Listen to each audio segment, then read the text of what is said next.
kids these days with their cell phones, their earbuds, and their slang.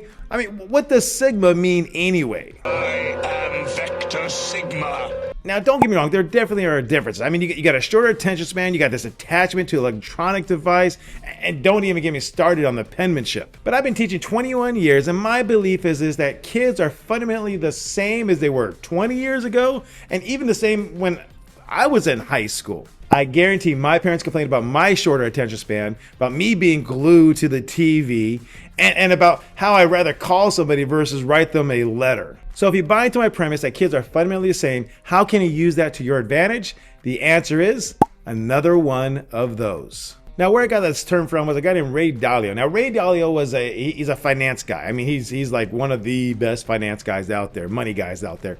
And he wrote a book, but in his book, he has this idea that what he has done throughout his life is he has tracked different events, different things. And so that way, later on, when he comes across something that's similar to what he's already went through, he can see what he did before, what worked and what didn't work, and he calls it another one of those. So instead of being surprised and stressed out, and what do I do? He looks, oh, this is very similar to what I did back in 2010. It's like another one of those. So this is how I should respond to it. So using that premise of what he did, I guarantee you as teachers, we're going to have a gazillion another one of those. So what might that look like? Let's say it's your first year teaching and you have this one student in your class that is always disruptive, is always out of his seat. And so you try different things. You try maybe to yell at the student, but all that does is escalate things. You tried maybe to let him pick his own seat, and you realize the behavior was worse. But the idea is that you try certain things and they fail, or maybe there's a few that succeed, but the key is you learn from it.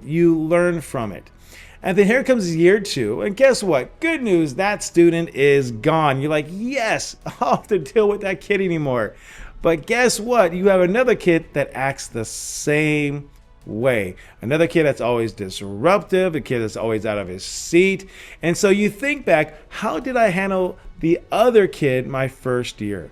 And then you think about it and you try things that might be different, or you try things that are same that seem to work a little bit. And what you realize is that you kind of come across something that works better than everything you tried before. And then year 3 comes. Oh my goodness, year 3 comes. Guess what? The kid in year 1's gone, the kid in year 2's gone, but now you have another one of those. The beautiful thing is this. It is this different kid each year, but it's the same behavior. So year 3 comes and you have 2 years of experience ready with this behavior, and you come across something that works, and other teachers come in and look at you like you're some sort of genius, you're some sort of miracle worker. But that's not it. You just learned from the previous times what didn't work, and now you see what does work. And because you have this mentality, another one of those, you are able to find out what you can do to deal with that behavior. And then when year 4, 5, 6, 7 come, man, you have another one of those each year, and you try the same thing and they seem to work. I remember my first year teaching, and it was a rough year teaching.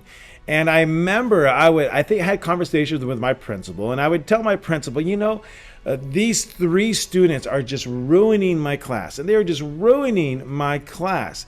No matter what I try or do, they're always talking, always disrupting. You name it. It's just an awful experience with them in here. And I said, my class would be so much better if these 3 students were gone. And his response was, you know what? If you took those students out, you would find 3 more just to fill the void. I'm like, what is he talking about? No way.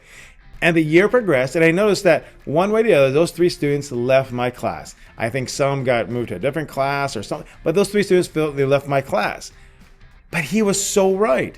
Those 3 students left, but I swear I got 3 more that were just like them, right? And he was right. It did fill the void. I hate the power void, but the behavior void. It's going to fill the behavior void. And 3 of the kids kind of rose to the occasion to be my disruptive students in the class. And so I thought the solution was to get rid of the kids. But actually the solution was to learn that behavior and then to learn how to deal with that behavior. Now, don't get me wrong. there are some students that are going to be a struggle no matter what you do. And yes, there are some students that if they weren't in class, the class would be so much better.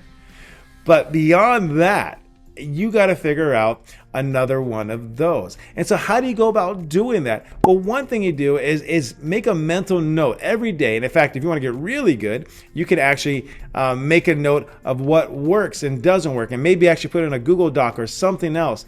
And then what you're going to find is that as the day, month, years progress, you're going to be able to, this is where it gets really good. You're going to be able to separate the student from the behavior. You're going to be able to separate the student from the behavior.